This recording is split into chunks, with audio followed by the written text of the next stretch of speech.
ఇది కొట్టి కొట్టుడికి ఎముకలు విరిగి కుంటిదాన్ని అయిపోయేలా ఉన్నా.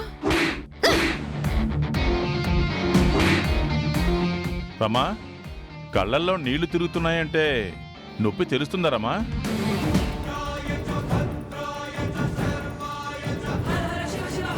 నొప్పి తెలిస్తే నేనే ఆగను కదా హర్ష. నా ఉప్పు తింటున్న విశ్వాసంతో నా కోసం చామంతి ఇంత కష్టపడుతోందే అని దాంతో వస్తున్న ఆనంద బాష్పాలు.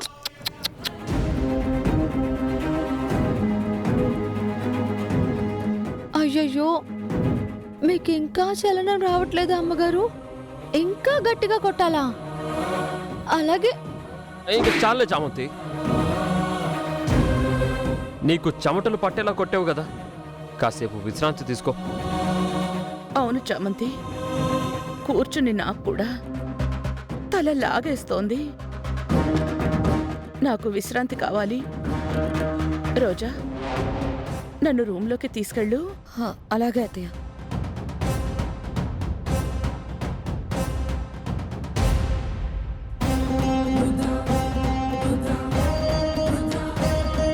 చామంతి, చెప్పినట్టు చేశానా? మీరు సూపర్ ప్రసాద్ అన్నా. కానీ ఇది సరిపోయినట్టు లేదు. డోసు పెంచుదాం. అలాగే. అమ్మో నొప్పి, అబ్బో, అయ్యో, కాళ్ళెరు కొట్టేసిందిరా బాబోయ్, చచ్చిపోతున్నాను. అమ్మో, అయ్యో. అంత పెయిన్ గా ఉందా అత్తయ్య? అదంతా కొట్టుడు కొడుతుంటే ఉండదా? నిజంగానే లేదా అని అడుగుతున్నావు రోజా? నువ్వు కూర్చుంటే తెలిసేది. చచా, నేను అలా అనలేదు అత్తయ్య. అప్పటికి మీకు దెబ్బలు తగలకుండా కొట్టడానికి నేను ప్రయత్నించాను కదా. ఏం ప్రయత్నించావు? నా కాళ్ళు మండిపోతున్నాయి.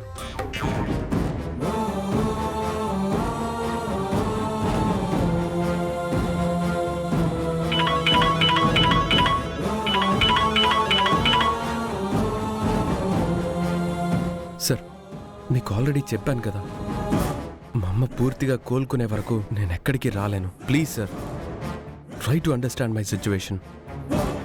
ఏమీ అనుకోకండి సార్. సారీ. ఎవరు బాబు? సమ్మిట్ నుంచేనా? ఈ ఆఫ్టర్నూన్ వరకు ఉందంట, రమ్మంటున్నారు. మీరు రాను అని సారీ చెప్పేశారా? నాయర్ గారు వచ్చారు కదా బాబు, మీ అమ్మగారు కోలుకుంటారు. ఇంకా కోలుకోలేదు కదా చామంతి. వాళ్లే అన్నిసార్లు కాల్ చేస్తున్నప్పుడు వెళ్ళాలి కదా ప్రేమ్ బాబు.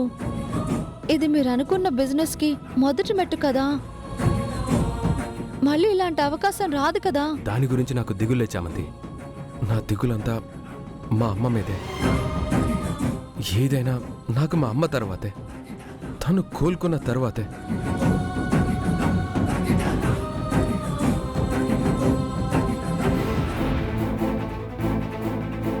రమాదేవి, మీరాడుతున్న దొంగతనం వల్ల ప్రేమ్ బాబు సమ్మిట్కి వెళ్లకుండా ఆగిపోయింది. ఇంతకింత బదులు తీర్చుకోకుండా మిమ్మల్ని వదలను. ఓ పక్క పొద్దున్నుంచి ఏమీ తినలేదు, ఒకటే ఆకలి. అత్తయ్య, ఎవరో వస్తున్నారు. అయ్యో, అమ్మా, రెస్ట్ తీసుకుంటా అన్నావు కదా, పడుకోలేదా? నేను చూసుకుంటానులే. ప్రసాద్ అన్న, అమ్మా, థెరపీలో డోస్ పెంచడమే కాదు, ఇంకొక డోస్ ఇవ్వాలి. చెప్పమ్మా, ఇచ్చేద్దాం.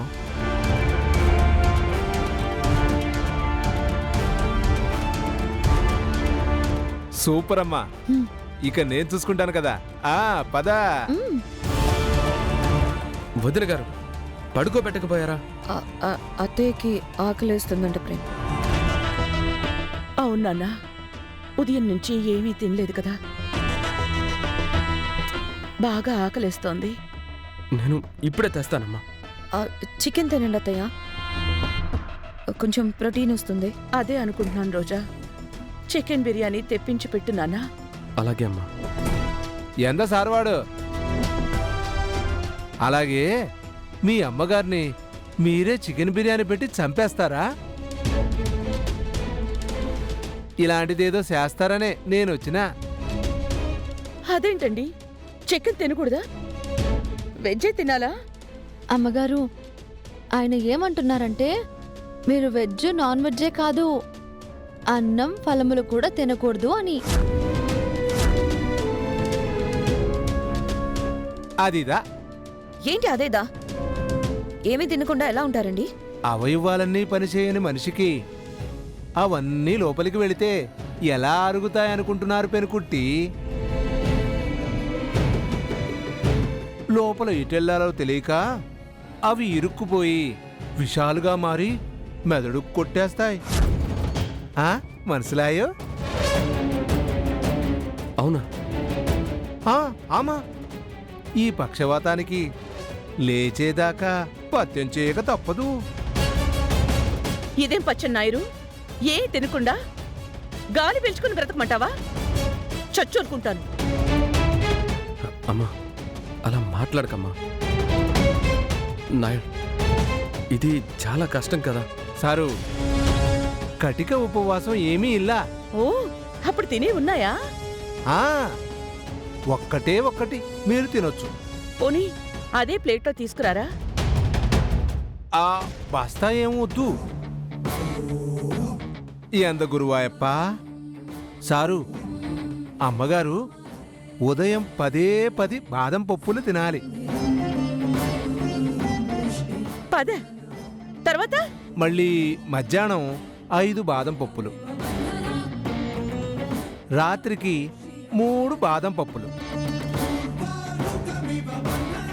ఇది కట్టిన ఉపవాసం కిందే ఉంది. మీరు ఉండాలంటే ఈ పత్యందా చెయ్యాల. లేదంటే నాయుడు, నాకు కలలో కూడా ఆ మాట వినపడకూడదు. అవే అమ్మ తింటుంది. తెచ్చాను బాబు, పెట్టండి. అమ్మా, నువ్వు కోలుకోవడం కోసమే. తినమ్మా. ఇదెక్కడ దిక్కుమాల పచ్చన్రా? 10 బాదం పప్పులు ఓ పంట కింద కూడా రావే. దీంతో ఎలా బ్రతికేది?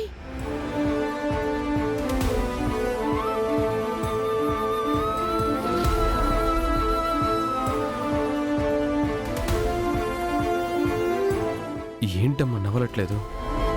నవ్వులమ్మా. మళ్ళీ రాత్రికే గదా పెడతావు. బుగ్గలో పెట్టుకుని చప్పరించుకుందామని. సారు, ఇంకో విషయం. అమ్మగారి దగ్గర రాత్రి ఎవరూ ఉండొద్దు. ఆమెని ఒంటరిగానే ఉండనివ్వండి.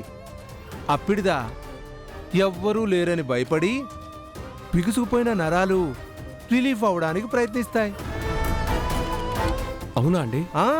అదో ఛాన్స్ ఉందంట బాబు. అలా కూడా ప్రయత్నిద్దామని చెప్తున్నారు.